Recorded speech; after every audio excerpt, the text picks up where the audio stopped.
we've got Kyle Clement here. He's a master sergeant at Liber Christu. He's when I was in martial arts, the top instructor of the studios, we would always call him sensei. So we would have to say that Kyle Clement is the sensei of Liber Christu. And he's breaking down the prayers here on Father Ripperger's book. A lot of people have questions how to use them, what's the theology behind them. And he's doing just a masterful job just giving us the theological exegesis of the do's and don'ts of these prayers. Kyle, go ahead. You're on page 45. You're talking about the consecration of one's exterior goods to the Blessed Virgin Mary, and the audience has eaten this stuff up. So this prayer follows a contractual form whereby all is given to the Blessed Mother. And then the terms, all the things listed, health, finances, relationships, possessions, property, job, earthly success, everything that the demon could prey on through obsession is given to the Blessed Mother. And then the language, and I retain for myself no right of disposing the goods that come to me, but leave to thee the entire and full weight of disposing of all that belongs to me without exception, according to thy good pleasure, for the greater glory of God in time and in eternity.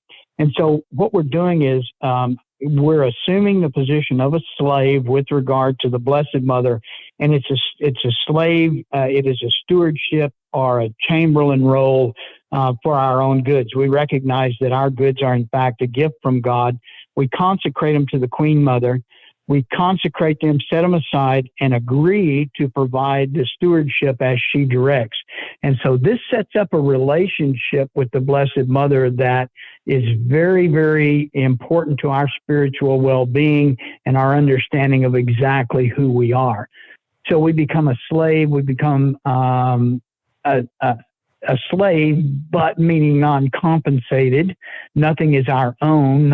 We live in this house that belongs to her. We dispose of and manage all of these goods as if we are a slave chamberlain or a slave steward of the house. And the slave language is so important to understand the benefits of slavery to the slave. Now, that's an inflaming statement to most in this country with regard to our history of slavery. But if you understand that if you are a slave to a perfect master, then slavery has a whole different connotation. It has a whole different understanding. And so what it means is it is total service, total orientation to the master, total admiration and allegiance and loyalty to the master. And it's not an oppressive relationship. It's a liberating relationship. The freedom of the slave in a right ordered relationship is amazing. Again, remember that the Blessed Mother perfects everything. And so then we go on down through the language. As I now interiorly relinquish what belongs to me exteriorly into thy hands. That's a really hard thing for us, especially as Americans, is to totally yield and to make our interior conform to our exterior. Quite often we act as if, we act in obedience, but interiorly there's opposition or there's rebellion. We do the will of our superior, and we technically are being obedient. However, there is a lack of docility. There is the lack of that interior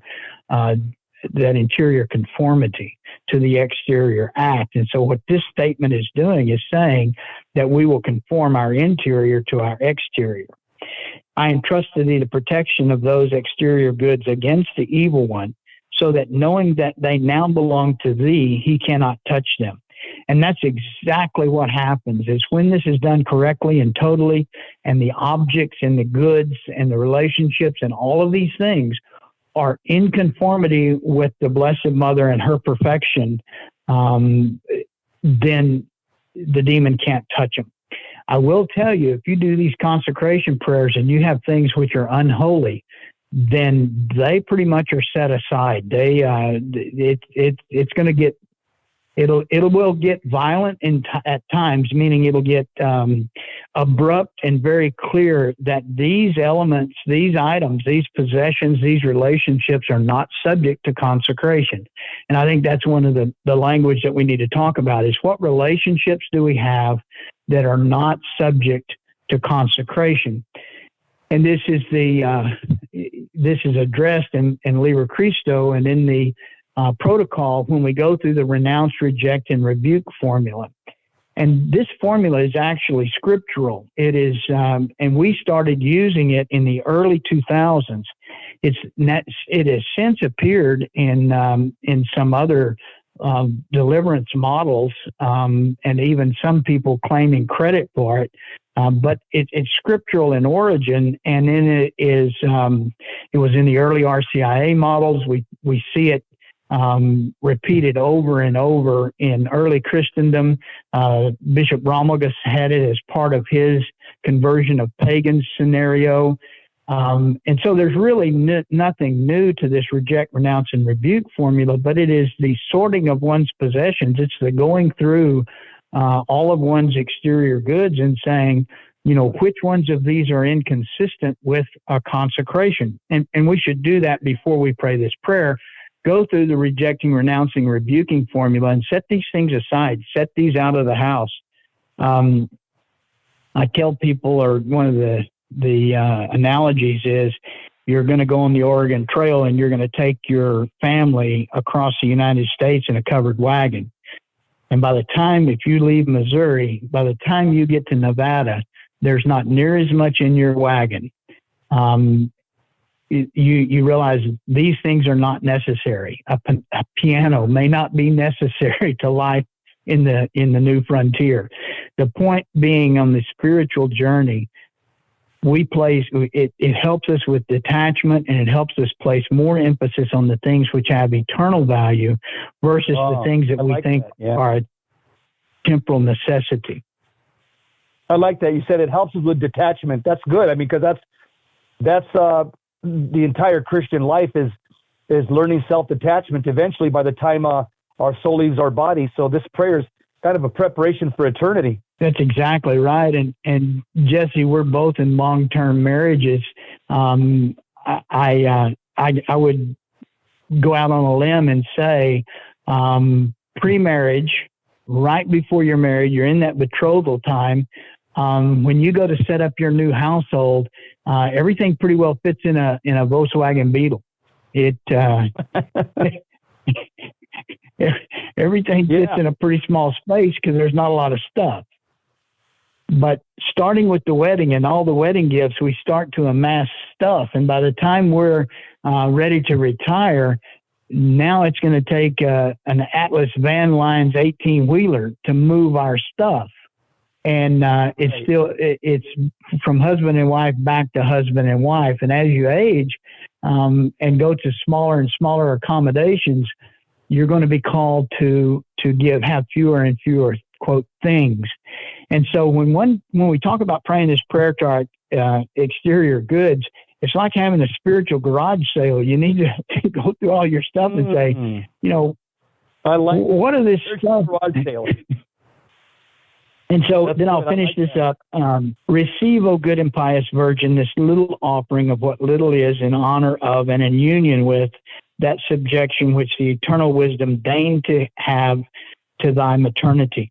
And that language is very, very direct. It says that in honor of the union, the subjection which the eternal wisdom deigned to have to thy maternity.